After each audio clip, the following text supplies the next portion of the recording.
Halo, selamat pagi pemirsa Antv dimanapun berada, terutama yang berada di daerah Sulawesi Utara. Kita berjumpa kembali dalam program Bincang Tokoh, sebuah program yang tentunya akan mengulas sukses story tokoh-tokoh dari berbagai daerah di Indonesia. Dan pada kesempatan kali ini kita sudah bersama dengan salah satu tokoh yang luar biasa, seorang tokoh perempuan, pengusaha, lalu juga pecinta olahraga, mungkin lebih kepada sepak bola ya, dan juga seorang politisi nih. Ada Insinyur Sonya Selviana Kembuan. Halo Ibu, apa kabar? Baik, Sehat ya Bu ya? sehat. Siap, Puji luar Tuhan. biasa.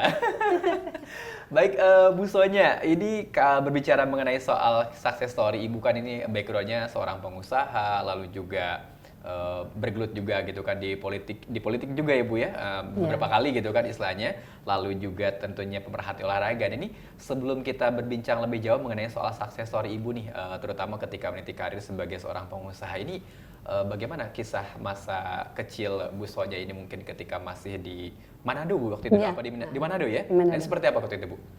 Saya memang lahir di Manado, sekolah sampai selesai kuliah di Manado. Di Manado, siap. Ya, jadi tentunya saya ingin sekali Manado menjadi kota yang bisa bersaing lah di kancah di Indonesia dan juga mungkin di kancah internasional, karena Manado kan pemandangannya Itu dia Bu. sungguh-sungguh sangat memukau. Betul. Saya juga sempat sekali ke Manado Bu, kayaknya Oh, pengen gitu? balik lagi, belum kesampaian sampai sekarang ya. Mudah-mudahan bisa Mudah-mudahan, kesampaian lagi. betul. Nah, tapi ketika waktu masa kecil Ibu dihabiskan ketika bersekolah di Manado itu, bisa diceritakan mungkin kalau misalkan untuk latar belakang keluarga, itu dari keluarga seperti apa Ibu? Apakah mungkin berlatar belakang keluarga pengusaha juga begitu?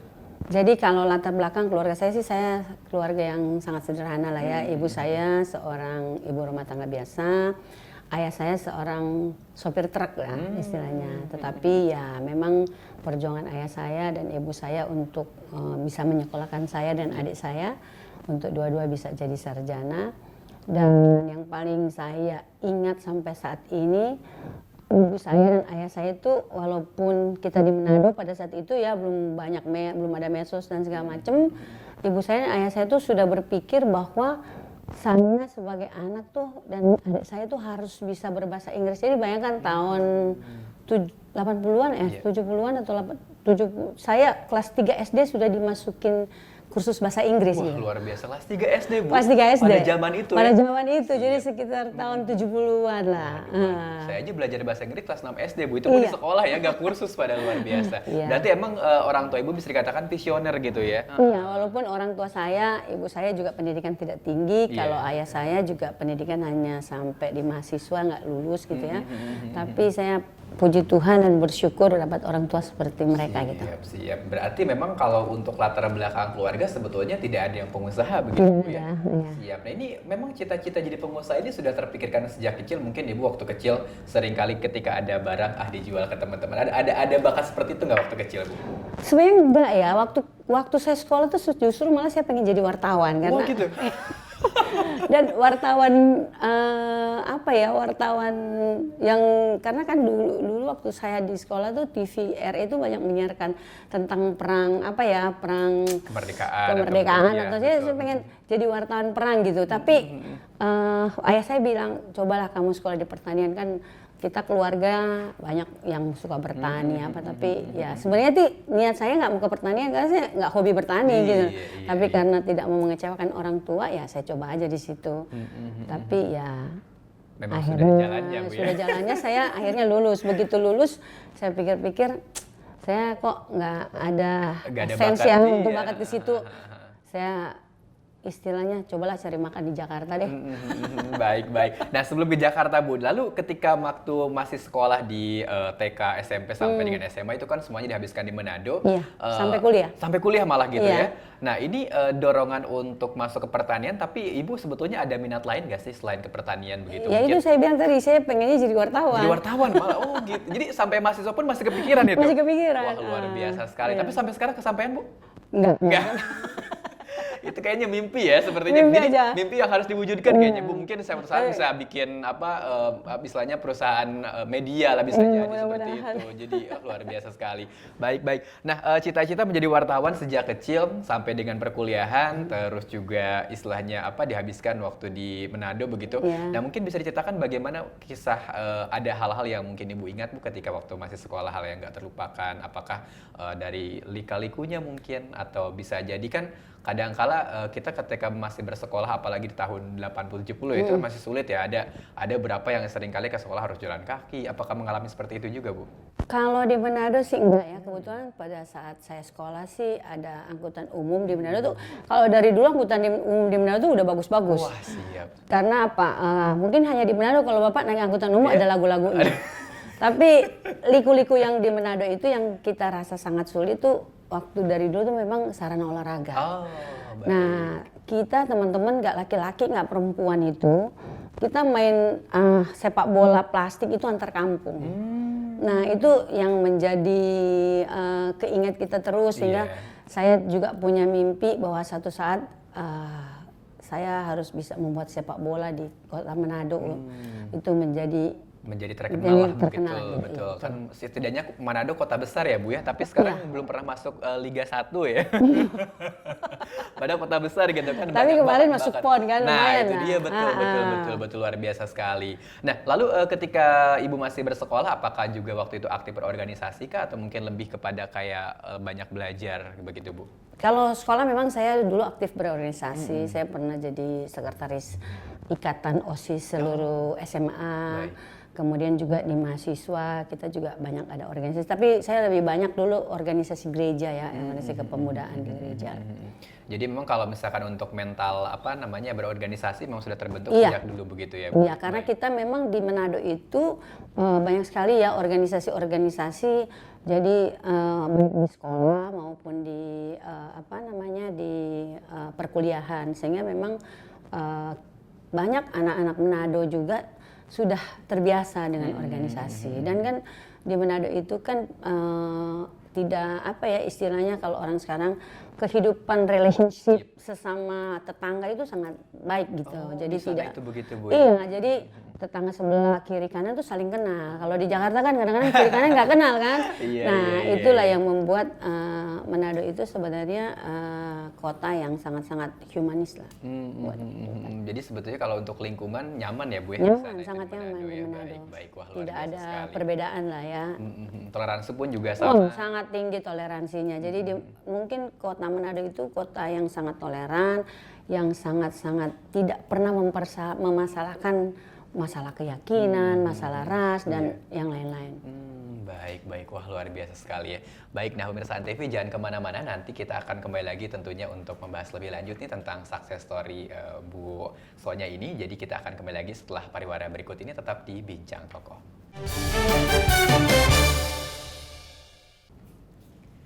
Ya, baik pemirsa Antv, kita kembali lagi di program Bincang Tokoh, tentunya masih bersama dengan Bu Sonya. Tadi beliau sudah bercerita tentang bagaimana kehidupan masa kecil ketika masih di Manado, baik waktu SD sampai dengan kuliah juga masih dihabiskan di Manado. Nah, mungkin ada yang bisa diceritakan kisah menarik ketika menjadi mahasiswa, apalagi kan pada saat itu Ibu tidak tertarik istilahnya menjadi insinyur pertanian begitu ya, malah lebih tertarik ke dunia wartawan. Kira-kira ada kisah-kisah yang bisa diceritakan yang waktu masa-masa kuliah yang menurut Ibu kayaknya masih diingat sampai sekarang gitu Bu? Masih. Jadi waktu itu karena memang kurang tertarik ya, karena hanya ingin membahagiakan orang tua. Saya nggak pernah kuliah itu. Oh gitu malah?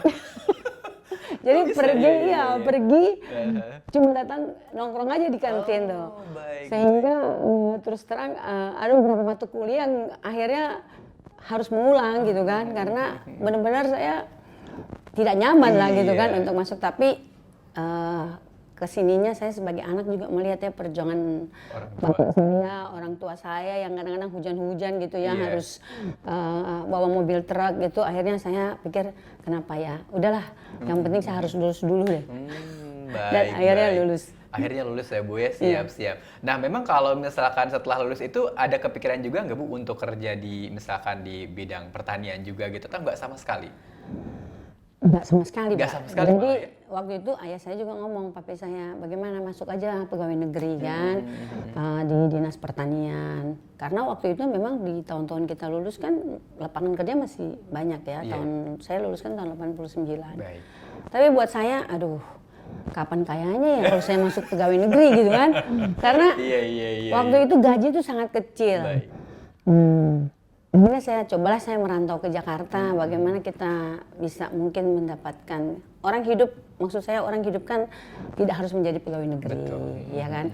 Kita hidup kan bisa dengan cara yang lain untuk sukses kan gitu. Walaupun di daerah itu menjadi seorang pegawai negeri itu sangat dimimpikan, baik Betul. oleh orang tua maupun anak-anak. Tapi saya juga, ya itu yang saya kembalikan lagi, orang tua saya pikirnya sangat maju, ya terserah, yang penting kan mungkin dia berpikir sudah sampai mahasiswa, selanjutnya kita lah yang menentukan sendiri lah ya.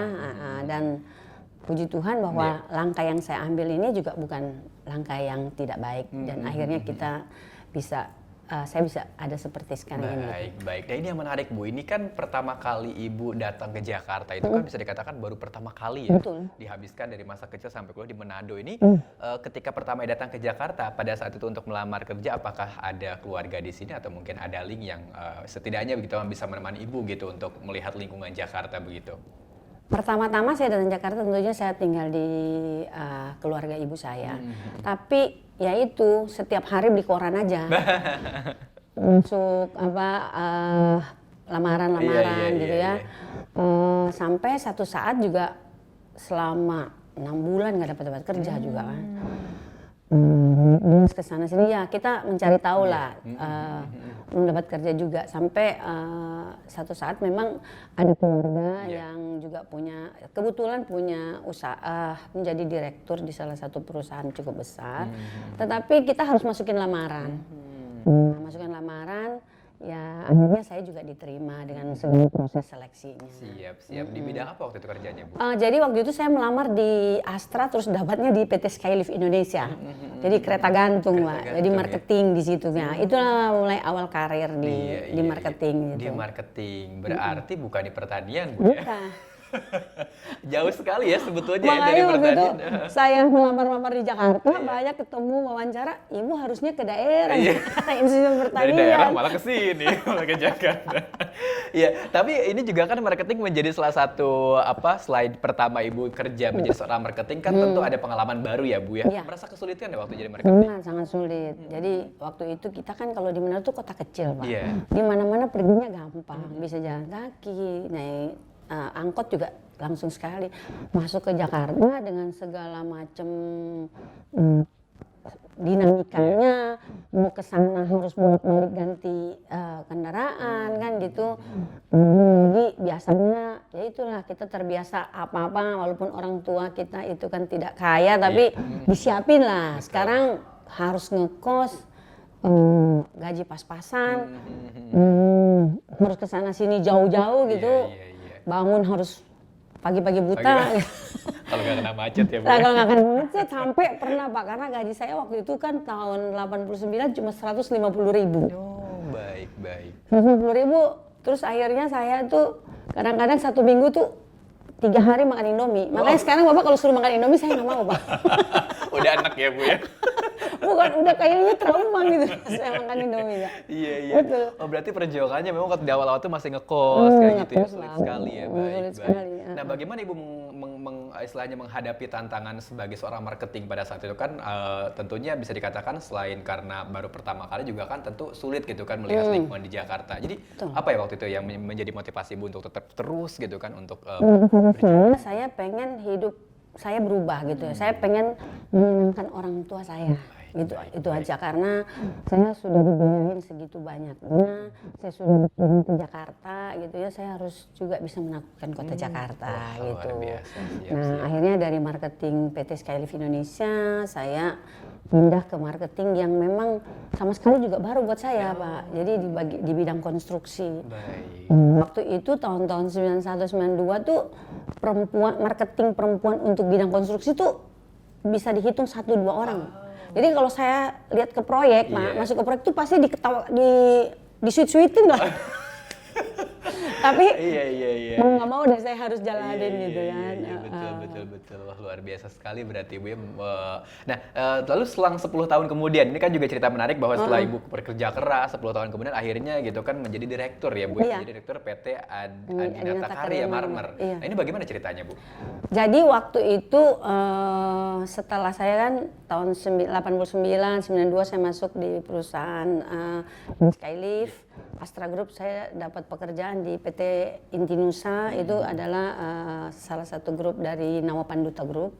Kemudian saya masuk ke Sahati, jadi sudah manajer. Saya tahun 98 itu kita kan krisis ekonomi tuh. Akhirnya banyak perusahaan juga yang kolaps ya. Kebetulan di perusahaan yang saya bekerja sebelumnya itu kan saya dipercayakan untuk bisa bernegosiasi, untuk bisa membeli barang dari Italia, dari mana yang akhirnya kita dapat teman dari Italia. Dan akhirnya pada tahun 98 karena sudah perusahaan juga banyak yang kolaps, saya pikir-pikir coba deh saya berusaha sendiri gitulah sama teman, dan kebetulan ada teman dari Italia yang support gitu. Nah, jadi saya juga selalu puji Tuhan ya, karena mungkin kesaksian saya juga dalam masa-masa sulit saya masih diberkati sama Tuhan. Jadi saya mesti dapat proyek juga. Betul, wah, luar biasa ya. Saya masih dapat proyek juga gitu. Baik. Berarti memang dari apa namanya ada relasi dari Italia juga yang membuat Ibu akhirnya gitu kan menjadi support ya. Siap. Nah, baik pemirsa Antv, nanti kita akan coba perbincangan kembali tentang bagaimana Bu Sonia ini bisa menjadi seorang pengusaha yang luar biasa. Nah, nanti kita akan kembali lagi tentunya setelah pada berikut ini, tetap di Bincang Toko.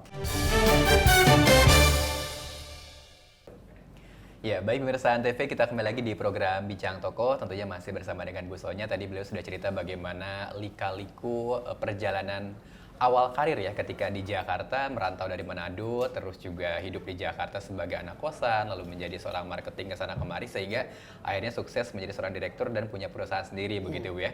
Nah, di tahun-tahun berikutnya Ibu akhirnya banyak mendirikan perusahaan-perusahaan gitu kan, dan itu semuanya rata-rata di Jakarta. Nah, itu alasannya apa Bu? Apa karena memang relasinya lebih mudah di Jakarta kah atau bagaimana pada itu pertimbangannya? Kalau saya lihat ya waktu itu kenapa memang relasinya memang banyak di Jakarta, pasar juga banyak di Jakarta, dan apa namanya memang bisnis yang saya tekuni itu pasarnya lebih banyak di Jakarta. Ya, jadi saya mungkin berpikir cobalah kita mengembangkan juga di Jakarta gitu. Siap. Sampai pada tahun 2004 saya mendapat penghargaan di Swiss gitu. Wah, apa Di Geneva. Jadi waktu tahun itu kita mendapat Millennium Award di Geneva, Swiss. Baik dalam bidang manajemen ya? Wah, luar biasa sekali. Nah, yang bikin saya tertarik Bu, ketika Ibu mendirikan perusahaan, ketika di awal-awal gitu kan sampai dengan ada berapa perusahaan yang waktu didirikan? Pertama-tama sih cuma satu. Ya, kemudian sebenarnya perusahaan yang lain tuh kita dari tahun 98 lah ya, setelah Krismon kita mendirikan PT Adinata ini. Kemudian yang lain itu ada juga perusahaan yang kita beli sahamnya gitu. Ada perusahaan tambang yang di NTT yang kita beli share-nya. Kemudian juga ada beberapa juga yang kita berdiri. Wah, siap, mantap. Nah, ini yang bikin saya tertarik nih Bu. Ini kan Ibu sebagai seorang perempuan gitu kan, terus juga mendirikan banyak perusahaan. Itu kan pasti sedikit tidaknya ada sedikit hambatan ataupun juga mungkin tantangan yang sebelumnya Ibu pegawai tiba-tiba menjadi seorang direktur, apalagi punya perusahaan. Ini kira-kira apa nih motivasi atau mungkin kiat tersendiri lah untuk bagaimana caranya membuat perusahaan sendiri Bu? Nah itu, jadi kalau dulu kan kita berpikir pokoknya saya dapat target, saya dapat komisi, tiap bulan saya dapat gaji. Betul. Ya kan? Setelah menjadi direktur tuh 180 derajat berubah ya, bahwa saya harus menggaji orang, saya harus bisa bagaimana memanage perusahaan saya agar supaya tetap survive. Nah, ya kita harus manage diri kita sendiri dulu kan, karena memang banyak lika-likunya ya, karena kadang-kadang mungkin kalau pegawai itu pulang rumah jam 6, jam 7, jam 8 tidur ya udah, besok saya kerja lagi, ntar tanggal 30 saya dapat gaji kan gitu kan. Betul. Tapi kalau kita kan memberikan perusahaan tengah malam kita belum tidur nih. Kalau pas di rekening, aduh mau gajian aja nggak cukup. Kan seperti itu. Jadi Ya kita juga harus banyak belajar, harus banyak membaca, Iya. melihat strategi-strategi juga ya dari yang lain, dari perusahaan-perusahaan yang sudah lebih besar gitu kan. Baik, baik. Ada sosok nggak yang ibu kagumi gitu kan, sehingga ibu bertekad gitu kan untuk membuat perusahaan sendiri? Padahal kan pertama background nggak ada keluarga yang pengusaha, terus yang kedua berawal dari pekerja juga. Ini kira-kira ada sosok yang mungkin ibu kira-kira aku pengen seperti dia atau inspirasi lah seperti itu, ada nggak Bu? Oh, ada sih, harusnya kita mungkin masing-masing orang punya tokoh masing-masing ya. Saya tuh sebenarnya saya selalu tokoh itu yang mungkin sangat bertentangan dengan orang lain. Saya tuh sangat senang sama Don Corleone gitu. Oh, baik. Dia itu mungkin tidak baik dalam behaviornya ya, Betul. seorang mafioso nggak perlu kita tiru. Tapi bagaimana dia berjuang bahwa dia harus menjadi seorang yang sukses, the untouchable, itulah yang kita ambil gitu loh ya. Jadi ya, jangan diikutin lah caranya dia ya, tapi maksudnya kita melihat dari sisi baiknya bahwa dia dari seorang yang tidak punya apa-apa, terus dia menjadi seorang untouchable, itulah yang mungkin kita, dan bukan yang instan ya dia ya. Nah, itu. Wah, luar biasa sekali. Makanya kenapa ibu sekarang kayaknya memakai produknya Itali semua nih? Kayaknya senang banget sama Itali ya, bukan ya? Enggak, tapi ini juga bikin menarik Bu. Ini kan istilahnya perusahaan ibu ini kan tidak hanya berskala nasional ya, tapi juga ibu juga berrelasi dengan dari Vietnam, dari India, bahkan sampai ke Italia. Ini gimana ceritanya Bu? Ya, karena saya lebih banyak berkecimpung di dunia batuan ya. Oh, baik. Jadi marmer, granit itu dulu itu pusatnya kan di Italia itu. Di kota Carrara. Nah jadi kita itu banyak berhubungan sama mereka gitu ya. Sehingga saya juga banyak mempelajari kehidupan mereka, dan mereka tuh orang Italia kan sangat humble gitu ya. Di antara orang-orang Eropa tuh sangat humble dan sangat humanis lah gitu ya, familiar gitu ya. Sehingga saya sangat-sangat suka gitu loh. Berbisnis sama orang Itali, pergi ke Itali, dan dengan segala panoramanya juga yang baik. Siap, berarti udah gak kehitung Bu sekarang berapa kali ke Italia? Ya kehitung sih, tapi nggak kehitung. Saking seringnya ke sana ya, siap. Nah, ini juga menarik Bu, selain ibu berbisnis di bidang batu-batuan tadi kan akhirnya ibu juga berkecimpung membantu suami dalam usaha tour and travel, resort juga. Jadi apa yang memotivasi Bu untuk berkecimpung ke dunia yang bisa dikatakan sebelumnya berbeda nih dengan yang ibu tekuni? Jadi gini, sama seperti saya bilang tadi, Manado itu kan indah banget, cuman mungkin belum dieksplor dengan baik, karena menurut saya Manado sama Bali itu mirip-mirip. Karena di Manado itu kan orangnya humanis, orangnya bisa menerima perbedaan, dan terus terang orangnya seperti orang Bali gitu, bahwa bisa gampang menerima kebudayaan orang yang lain, sehingga itu udah modal. Kemudian ada juga modal yang lain adalah panorama alamnya yang begitu indah gitu, sehingga saya tuh kadang-kadang kalau ke Italia kemana-mana saya selalu menceritakan tentang Manado gitu ya kan, sehingga udah suami juga suka yang hal-hal seperti itu. Cuma saya ngomong kalau saya kayaknya lebih sense-nya ke lebih yang construction gitu. Kalau kamu aja deh, cuman saya bantu bagaimana memanage, bagaimana kita memasarkan. Baik. Sejauh ini sudah ada berapa resort atau mungkin di Manado Bu? Kalau di Manado sih kita masih under construction lagi nih. Ya suami adalah satu villa gitu, private villa tapi disewa-sewakan. Gitu. Jadi sebetulnya sudah mulai bergerak begitu ya? Tapi bukan yang besar-besar lah. Betul. Nah tapi bagaimana Ibu melihat Manado ini kan menjadi salah satu destinasi wisata yang katanya akan menjadi KEK baru ya, dari Kemenparekraf. Ini seperti apa melihat Manado Bu? Dengan adanya wacana seperti itu juga begitu? Saya sih sangat mendukung banget ya. Saya sering promosi. Tapi satu hal yang memang saya selalu bercerita atau memberikan masukan kepada teman-teman juga di Manado, bahwa yang penting di Manado adalah bukan cuma sekedar kita bangun hotel, kita bangun resort. Sarana kulinernya. Jadi sarana kulinernya dalam artian begini. Kalau kita mau ngambil turis yang mass product, istilahnya yang banyak gitu kan, mungkin yang rumah makan sederhana aja. Betul. Tapi kalau kita mau ngambil produk yang menengah ke atas, ya kita harus mempersiapkan. Orang kayak orang Eropa gitu kan, mungkin nggak setiap hari harus makan Manado kan gitu. Nah saya belum melihat ada rumah makan seperti itu di Manado gitu, yang representatif lah ya. Kalau mungkin yang backpacker apa boleh lah tiap hari dia baik. makan Manado. Tapi kalau yang Menengah mungkin ke menengah ke atas, atas, yang orang nyaman, Jepang, betul. orang Eropa itu kan kalau kita lihat di Vietnam itu kan banyak tuh Betul. yang French style. Jadi mereka juga nyaman kan kalau dia makan terus di hotel juga mungkin agak bosan. Iya betul, ya, berarti itu yang kedepannya mungkin akan dikembangkan gitu ya. Dikembangkan, iya, Siap. iya. Baik, wah luar biasa sekali pemirsa Antv. Nah jangan kemana-mana, nanti kita akan kembali lagi tentunya melanjutkan perbincangan kita tetap di Bincang Tokoh. Ya, baik pemirsa Antv, kita kembali lagi di program Bincang Tokoh, tentunya masih bersama dengan Bu Sonya. Dan tadi beliau sudah bercerita banyak tentang bagaimana leliku kehidupannya menjadi seorang pengusaha dan juga hambatan-hambatan maupun juga cerita-ceritanya. Nah, yang menarik Bu, selain menjadi seorang pengusaha, Ibu juga seorang yang bisa dikatakan mendukung seni budaya dan juga sosial seperti itu ya. Ini seperti apa ya, seni budaya seperti apa yang Ibu suka yang saat ini didukung gitu, yang senang banget kayaknya Bu? Di Manado itu kan banyak yang baik di gereja maupun di masjid itu kayak choir gitu kan. Kalau di Manado itu ada choir, begitu juga di Muslim ada kayak rebana-rebana gitu. Kemarin kita banyak mensponsori lah hal seperti itu karena buat saya choir itu kan orang banyak gitu ya. Mereka berkumpul, bersosialisasi itu sehingga lupa akan hal-hal yang kayak ibu-ibu atau berbicara hal-hal yang tidak positif lah gitu. Gosip lah istilahnya. Iya. Sama juga kita selalu mengkampanyekan bahwa kita hidup di Manado itu kan seperti bersaudara. Jadi mari kita menciptakan kota Manado yang aman gitu loh ya. Siap. Berarti untuk kegiatan ini sudah berkecimpung sejak lama Bu atau bagaimana? Sebenarnya memang waktu saya masih pemuda kita kan banyak berkecimpung di bidang-bidang kepemudaan. Dan waktu zaman saya itu kan belum ada gamer, belum ada apa yang adanya ya tinggal vokal group, choir, begitu-begitu aja kan. Betul.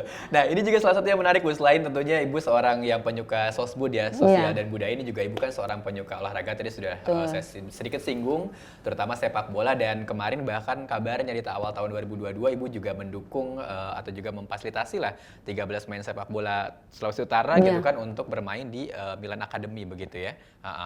Dan itu kan totalnya dari 13 itu kan yang terpilih akan 3 ya Bu ya. Nah ini bagaimana ceritanya bisa membuat istilahnya memfasilitasi mereka agar bersekolah di sana begitu? Jadi pertama-tama tuh waktu saya calon jadi calon wali kota, saya dipilih jadi manajer Askot.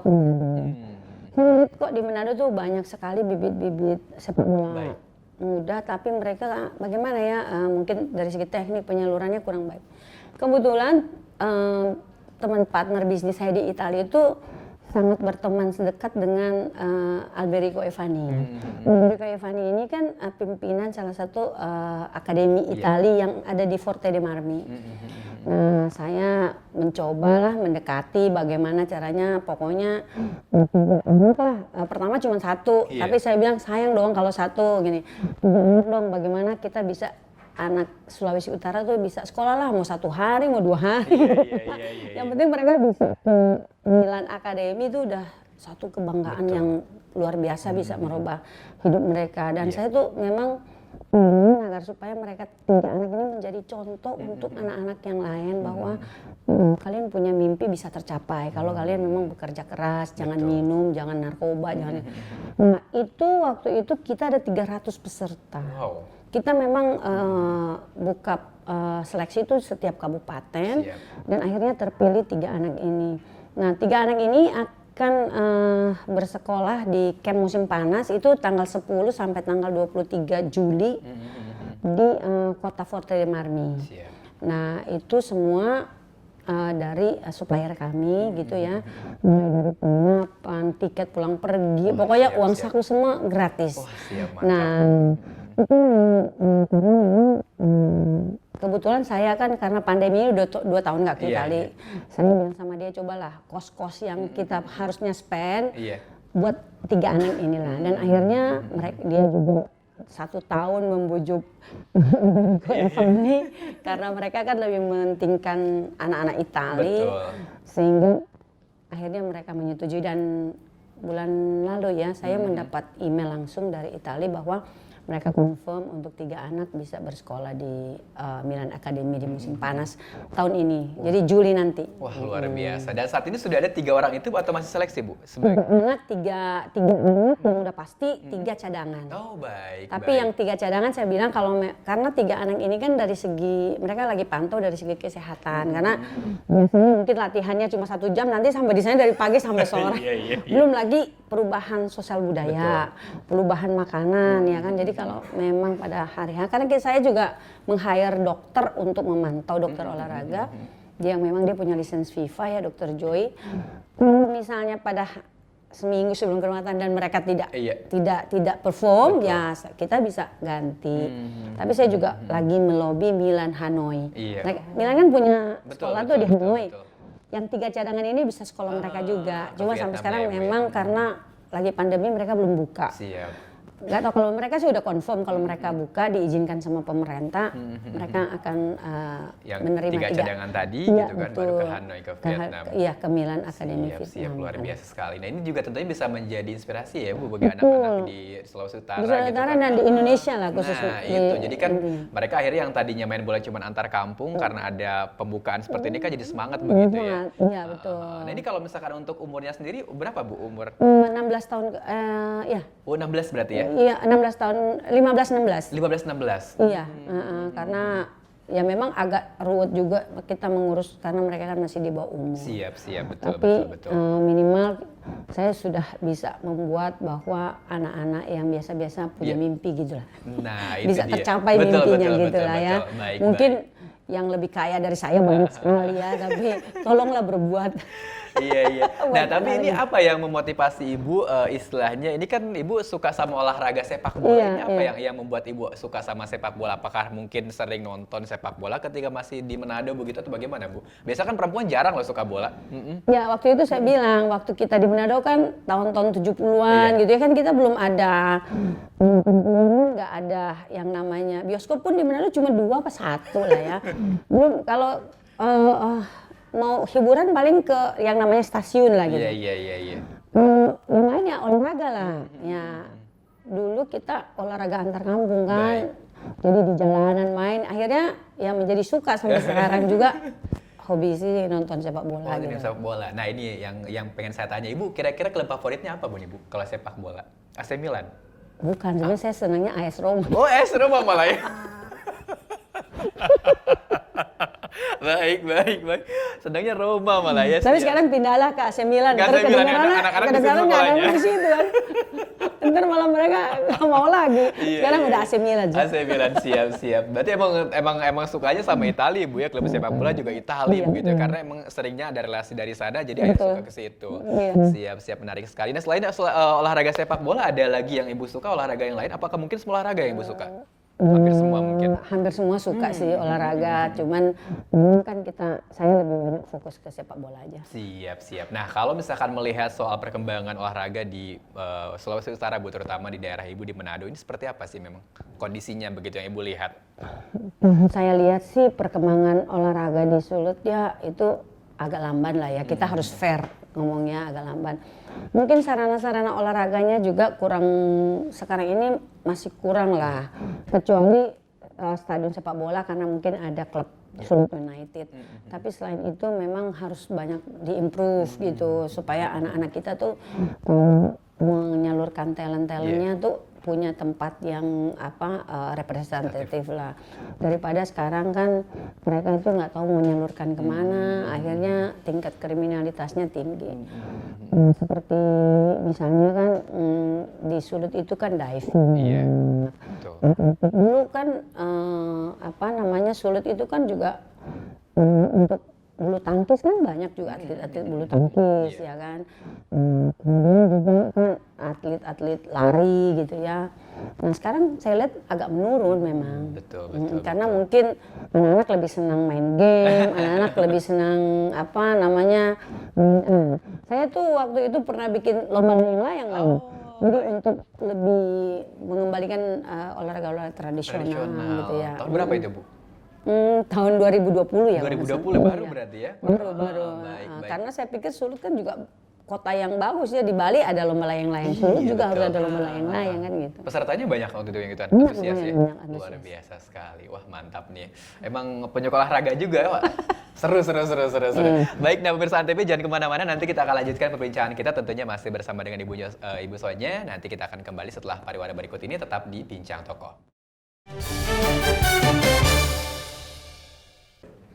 Ya, baik pemirsa Antv, kita kembali lagi di program Bincang Tokoh, masih bersama dengan Ibu Sonya. Dan sekarang kita masuk ke segmen terakhir yang sayangnya sebetulnya masih banyak yang pengen saya bincangkan dengan Bu Sonya ya Bu ya. Tapi karena waktunya memang terbatas, jadi mau tidak mau nih, saya harus menanyakan salah satu pertanyaan yang bisa dikatakan cukup penting. Ibu kemarin di tahun 2021 atau 2020 ya, pernah mencalonkan jadi wali kota Manado. 2020. 2020. Nah, ini apa sih yang membuat Ibu istilahnya itu terpikir untuk bermotivasi mencalonkan menjadi kepala daerah, sementara Ibu sendiri sudah sukses menjadi seorang pengusaha gitu? Apa karena memang ingin memberikan kontribusi kepada kampung halaman kah, atau mungkin ada hal lain begitu, Bu? Sebenarnya sih saya waktu itu termotivasi untuk menjadi calon wali kota karena saya pengen tuh banyak ide-ide yang mungkin saya belajar dari luar tuh untuk bisa dikembangkan di kota Manado. Gitu saya juga pengen sekali Manado itu sejajar dengan kota yang lain karena potensinya yang sangat banyak. Kemudian juga anak-anak Manado yang punya potensi gitu. Kemudian yang paling penting saya tuh orang tua di Manado tuh, orang-orang tua di Manado tuh yang harus mendapatkan jaminan yang jaminan hidup yang layak lah. Itu yang saya pengen karena apa? Ekonomi Manado untuk mendapatkan jaminan hidup yang layak, tentunya ekonomi di Manado tuh harus meningkat. Harus ada misalnya pusat-pusat sentral pertanian karena kan Manado bukan menjadi kota industri, kayaknya untuk menjadi satu kota industri berat tuh agak jauh ya, karena satu masalah tenaga kerja, kemudian masalah bahan baku. Jadi buat saya tidak pas untuk Manado itu menjadi satu sentral industri besar gitu. Yang Manado adalah yang paling pas adalah menjadi sentral industri pertanian dan sentral industri pariwisata. Nah, pertanian di sini kan Manado itu tidak punya lahan untuk pertanian yang puluhan ribu hektar. Petani-petani yang terbentuk dalam satu organisasi koperasi. Nah itu yang cita-cita saya, pengen ada satu sentral trading pertanian yang lebih modern, yang bisa masuk dalam marketplace gitu ya, sehingga petani dia punya hasil sekecil apapun dia bisa menjual langsung ke buyer gitu. Nah kalau sekarang kan banyak sekali petani, apalagi petani cengkeh dan kopra itu dimainkan sama tengkulak. Kalau petani-petani itu bisa masuk ke marketplace gitu ya, mereka kan bisa langsung jual. Walaupun mereka tentunya kita tidak bisa memaksa mereka untuk tahu masalah ekspor, bagaimana, tapi kan ada satu wadah lah yang menampung mereka, yang bisa direct buyer gitu ya. Saya waktu itu pernah belajar di China bahwa mereka di pertanian di di bidang saya lah. Mereka adalah penambang yang sangat tradisional.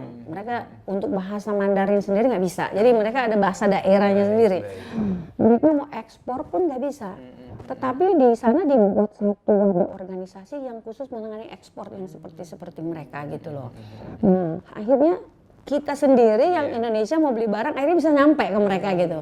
Itu yang saya pengen sekali waktu itu, kenapa motivasi saya seperti menjadi wali kota.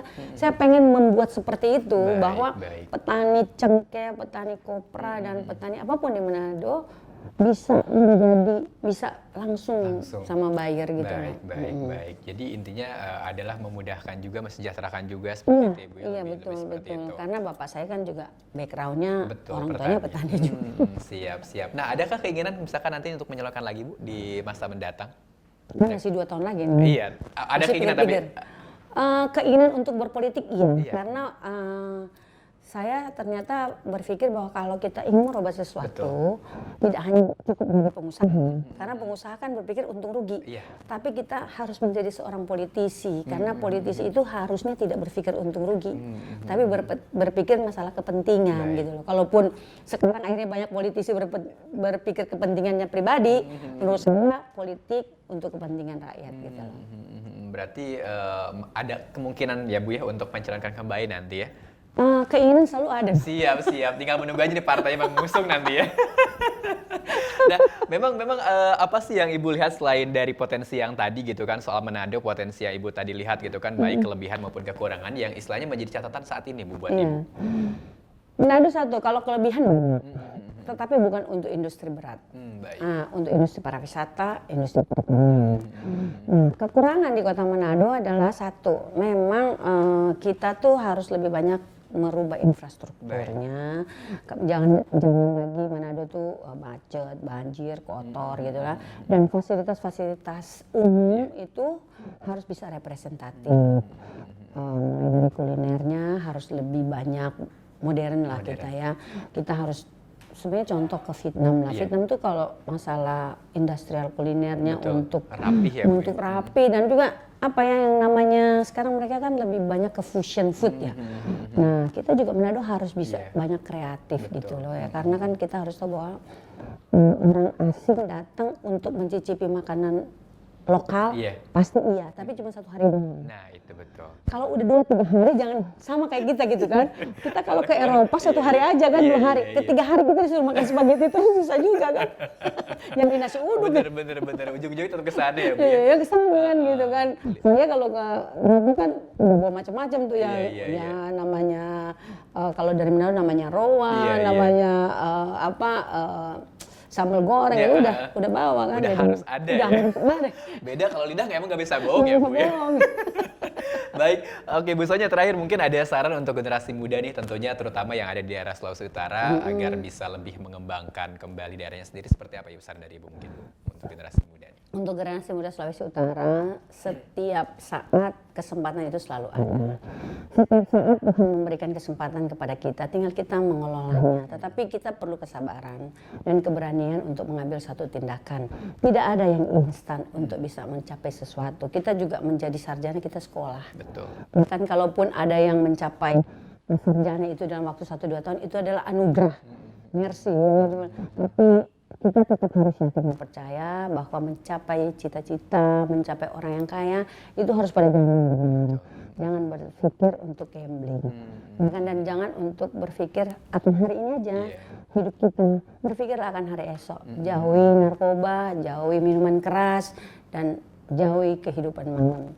Itu dia Ibu. Kalau saya tugasnya malam terus, tapi gimana kehidupan? Bukan kehidupan malam. Bukan, beda. Tenang Bu. Lain gitu lah. Iya, tanda kutip ya Bu ya malamnya.